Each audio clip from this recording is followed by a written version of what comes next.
Hello everyone, कैसे हैं आप सब लोग। आई होप अच्छे ही हैं सब लोग। हम बीएससी फर्स्ट ईयर में ऑर्गेनिक केमिस्ट्री स्टार्ट कर चुके थे। ऑर्गेनिक केमिस्ट्री के लिए यूनिट फर्स्ट हम लोग देख रहे थे स्ट्रक्चर एंड बॉन्डिंग, संरचना और बंधन, जिसके अंदर हम कार्बन के बारे में बात कर रहे थे। कार्बन जो है वो वीबीटी को फॉलो नहीं कर रहा था और यहाँ पर कार्बन के इस व्यवहार को एक्सप्लेन करने के लिए हमने संकरण के बारे में बताया था। संकरण की परिकल्पना जो है वो पॉलिक ने दी थी। कार्बन एटम पर, कार्बन परमाणु पर जो संकरण है वो तीन प्रकार का हो सकता है। sp3 हो सकता है, sp2 हो सकता है और sp हो सकता है। ठीक है, संकरण के प्रकार के बारे में आज हमें यहां पर देखना है कि संकरण किस प्रकार का कैसे आप दर्शा सकते हैं। यहां पर अगर कार्बन की बात करें तो कार्बन परमाणु पर तो तीन ही प्रकार का होता है संक्रमण, जो कि sp3, sp2 और sp है। ठीक है, तो सबसे पहले हम बात करते हैं sp3 की। sp3 संकरण, मैंने आपको बताया था कि अगर कार्बन परमाणु पर सारे बॉन्ड सिग्मा बॉन्ड हैं तो वो sp3 संकरित कार्बन होगा। संकरण की प्रक्रिया में अयुग्मित इलेक्ट्रॉन भाग लेते हैं और अयुग्मित इलेक्ट्रॉन जो है वो आपका सिग्मा बॉन्ड बनाते हैं। ठीक है, तो यहां पर sp3 संकरण के लिए यानी कि कार्बन परमाणु पर सारे बॉन्ड सिग्मा बॉन्ड होंगे, तो उसके लिए हम एग्जांपल लेकर चलते हैं मेथेन का।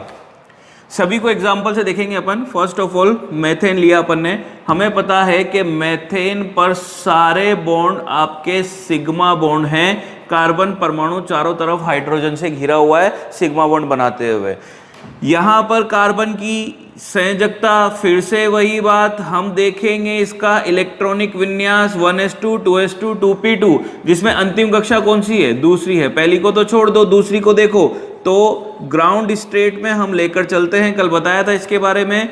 2s2 ये लिख दिया हमने 2s2, 2p2 को भरना है तो 2p2 कुछ इस तरह से। और हमने पाया था कि कार्बन जो है ये अपनी ग्राउंड स्टेट में वीबीटी को फॉलो नहीं करता है, क्योंकि इसकी ग्राउंड स्टेट में संयोजकता कोश में केवल 2 ही अयुग्मित इलेक्ट्रॉन है, जबकि वीबीटी कहती है कि जितने अयुग्मित इलेक्ट्रॉन होगा उतने बंध बनाएगा। बंध तो दिख रहे में कितने हैं? 4 हैं। तो हमने ये पाया था कि ग्राउंड स्टेट में फॉलो ना करके ये अपनी एक्साइटेड स्टेट में वीबीटी को फॉलो करेगा। जब आप कार्बन को एनर्जी देंगे तो एक इलेक्ट्रॉन जंप कर कर यहां चला जाएगा।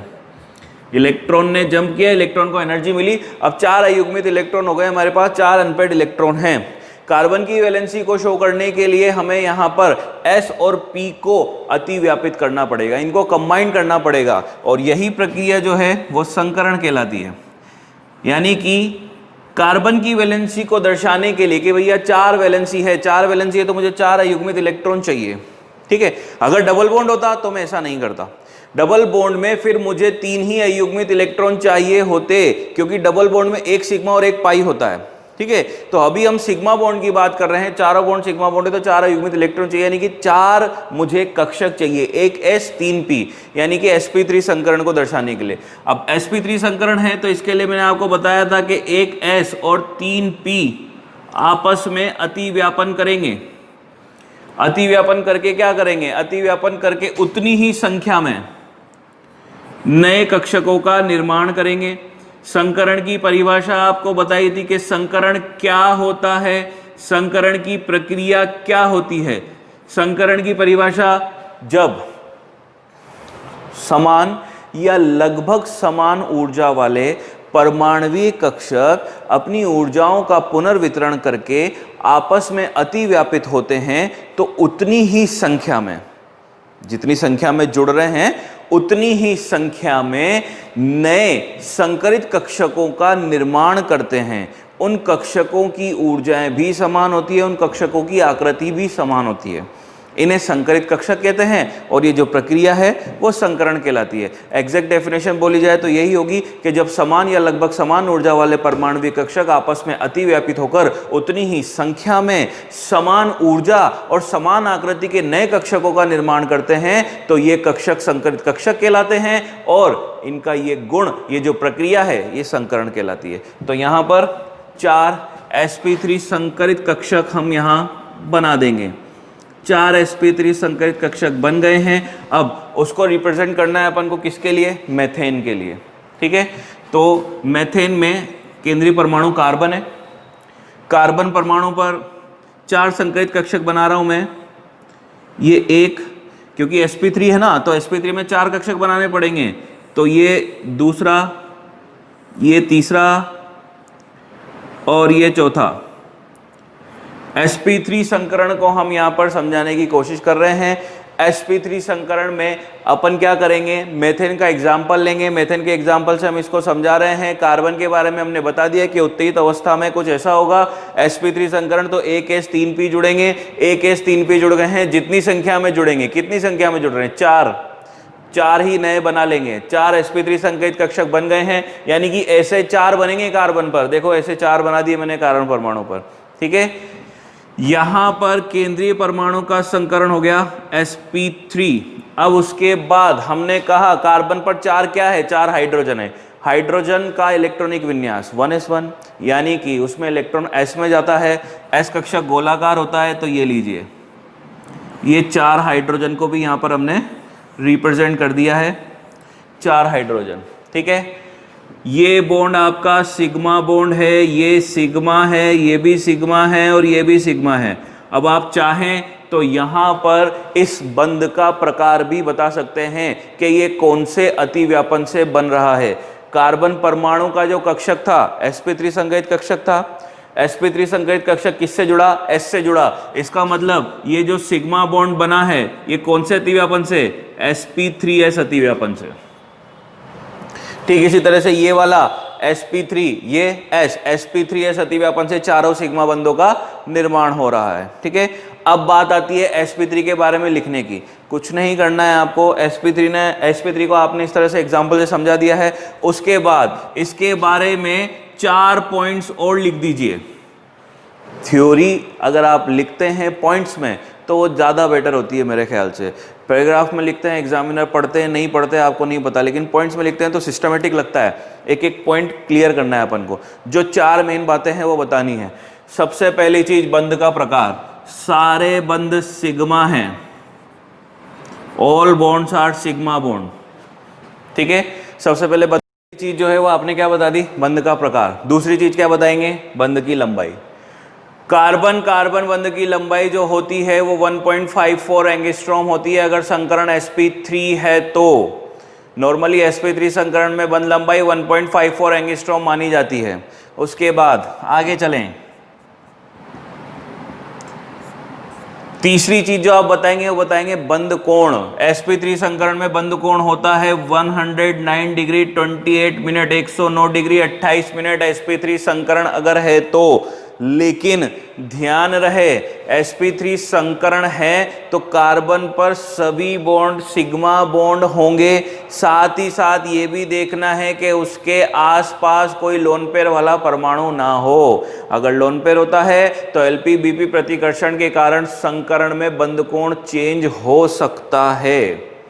जैसे कि अगर मैं जल के अणु की बात करूं तो जल के अणु में केंद्रीय परमाणु ऑक्सीजन है, उसका बंध कोण 105 डिग्री होता है, ऑलमोस्ट 105 डिग्री होता है, लेकिन उसमें संकरण sp3 होता है।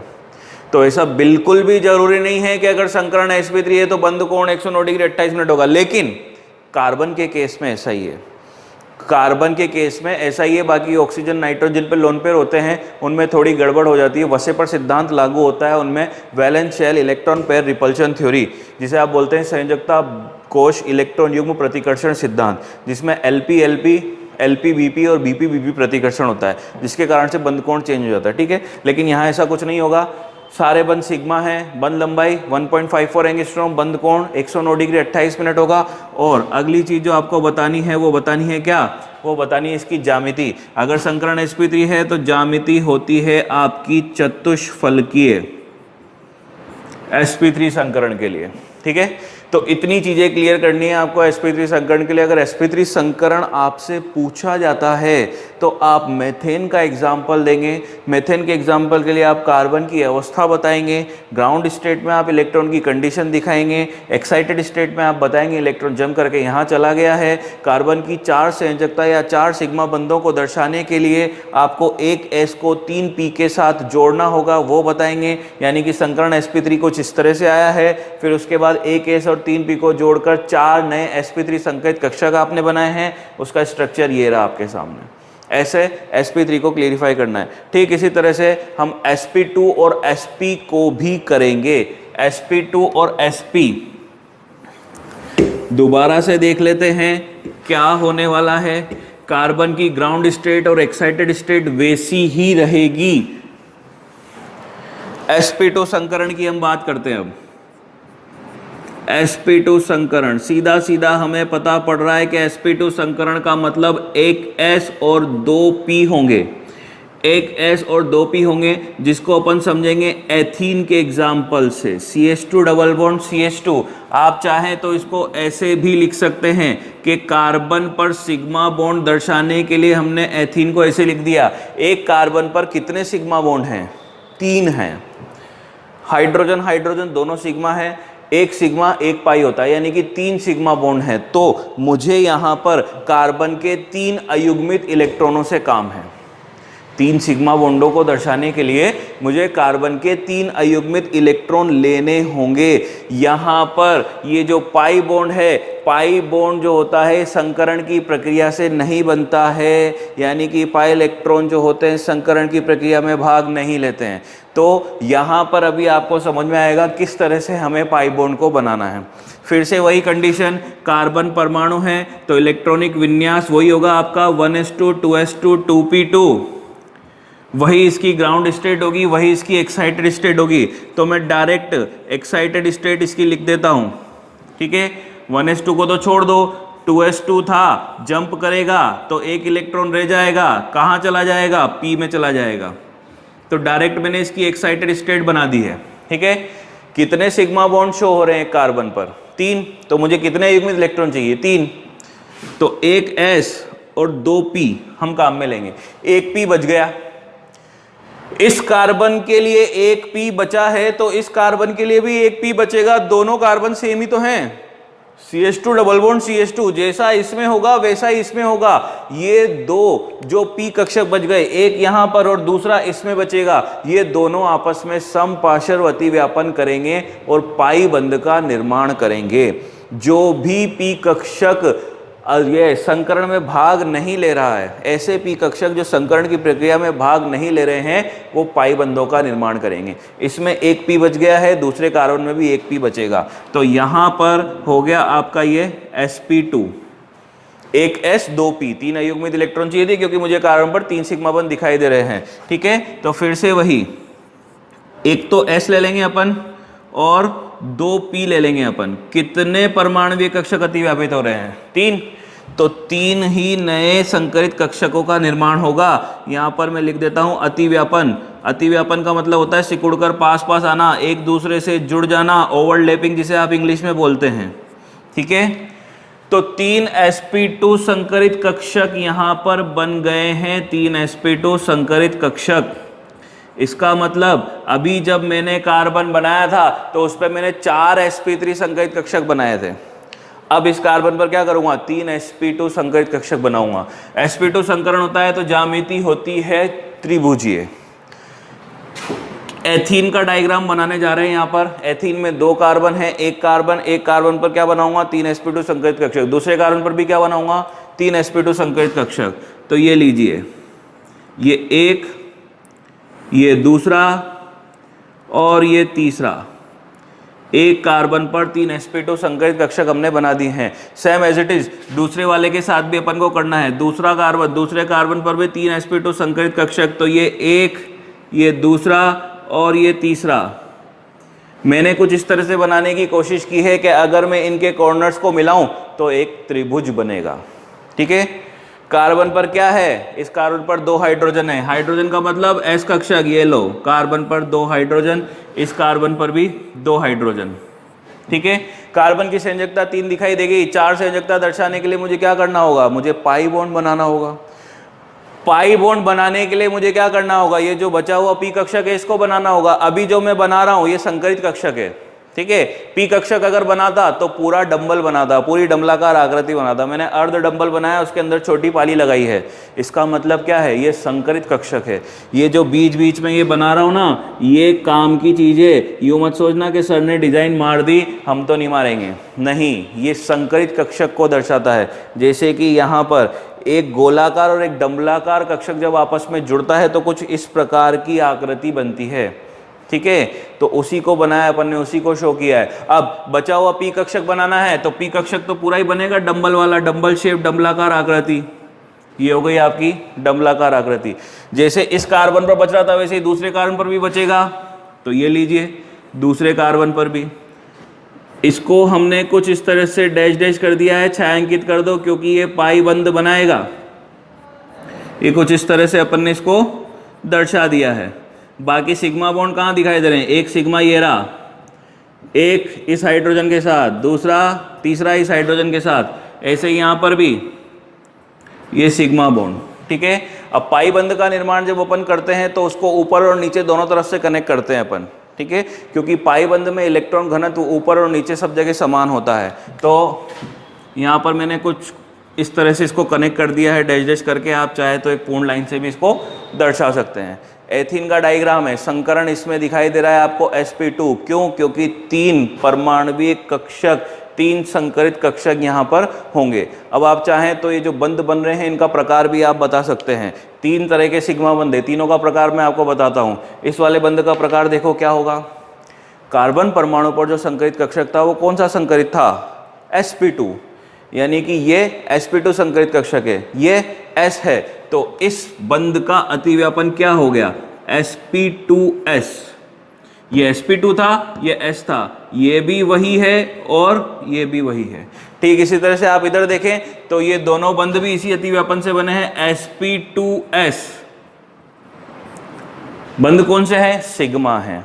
इस वाले पर आ जाओ, ये कार्बन भी sp2 संकरित, ये कार्बन भी sp2 संकरित, दोनों परमाणविक कक्षक आपस में जुड़े तो इसका अतिव्यापन क्या हो गया, sp2 sp2। sp2 sp2 अतिव्यापन से सिग्मा बंध बना है। पाई बंध कैसे बना है, पी कक्षकों के अतिव्यापन से बना है, समपार्श्व अतिव्यापन से। तो मैंने लिख दिया पी पाई अतिव्यापन, पी पाई अतिव्यापन से पाई बंध का निर्माण हुआ है।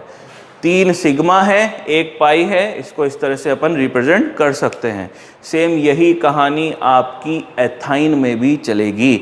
जब आपको एथाइन के लिए sp संकरण दर्शाना हो तो sp संकरण में हम चेंजेस कर सकते हैं।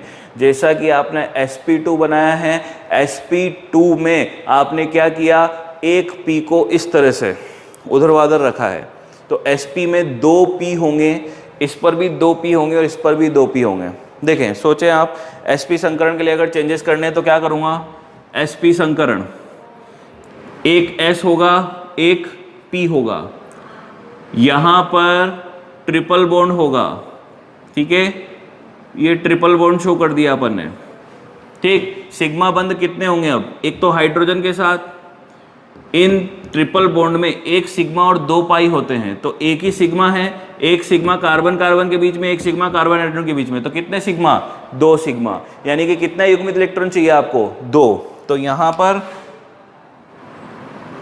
एक s एक p, यही तो होगा, एक s एक p, तो क्या हो गया, sp संकरण, एक s एक p, तो 2 sp संकरित कक्षक आपको प्राप्त होंगे।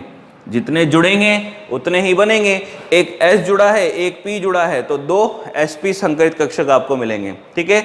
अब उसके बाद हमने देखा कि एक s और एक p तो अतिव्यापन कर रहे हैं, एक कार्बन पर 2 p बच रहे हैं।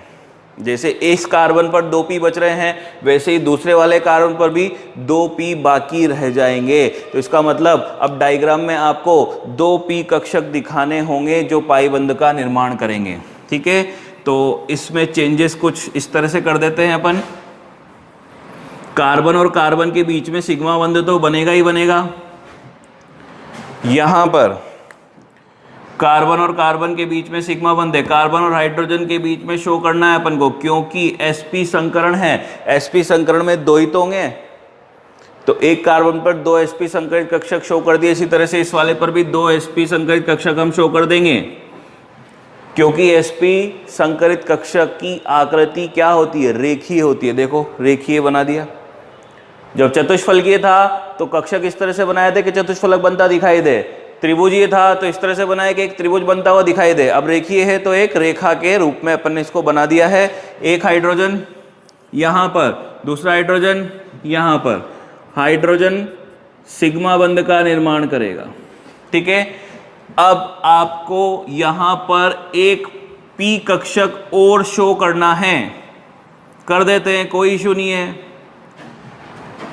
कार्बन परमाणु पर दो p कक्षक रह गए हैं असंकरित अवस्था में, तो ये लीजिए ये दूसरा p कक्षक, क्योंकि p कक्षक जो होते हैं वो px, py, pz तीनों प्रकार के होते हैं। तो एक तो y डायरेक्शन में बना दिया और एक z डायरेक्शन में बना दिया। ये लीजिए एक और p कक्षक, दो असंकरित p कक्षक रह गए। ये असंकरित p कक्षक क्या करेंगे, ये पाई बॉन्ड का निर्माण करेंगे।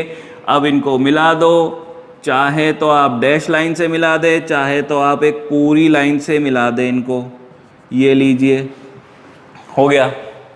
ठीक है, अब अगर इस अतिव्यापन का प्रकार पूछूं, ये सिग्मा बॉन्ड है, किससे बना है, sp sp अतिव्यापन से, क्योंकि कार्बन sp संकरित, कार्बन sp संकरित। तो ये वाला क्या हो गया, sp sp, ऊपर वाले दोनों p पाई p पाई, ये भी p पाई p पाई, ये SPS, ये भी SPS। ठीक है, फिर से वही 4 पॉइंट। क्या करेंगे, सबसे पहले बंध का प्रकार बताएंगे। sp2 संकरण की अगर बात करें तो sp2 संकरण में बंध का प्रकार 1 सिग्मा 1 पाई। sp2 संकरण में बंध की लंबाई ऑलमोस्ट 1.42 एंगस्ट्रोम, इससे कम भी होती है, डिपेंड करता है कि कार्बन किस स्थिति में है। ठीक है, sp2 संकरण के लिए बंध कोण त्रिभुजीय ज्यामिति है तो 120 डिग्री। sp2 संकरण के लिए आकृति, ज्योमेट्री, ज्यामिति जो है वो त्रिभुजीय, बता दिया मैंने आपको।